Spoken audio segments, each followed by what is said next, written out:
Aline Barros abre o Carnaval de Palmas e leva a multidão à Praça dos Girassóis.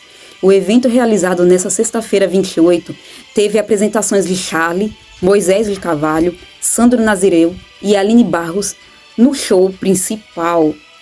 Uma multidão animada marcou o sucesso da noite de abertura do período carnavalesco em Palmas. Este ano, a programação do Carnaval da capital ocorre na Praça Girassóis, de forma gratuita, promovida pelo governo do Tocantins. O evento teve início nesta sexta-feira 28 e segue até terça-feira 4, com uma grande diversificada que contempla apresentações artísticas no estilo gospel, sertanejo, forró e arrocha, além de outros ritmos que atende a diferentes públicos.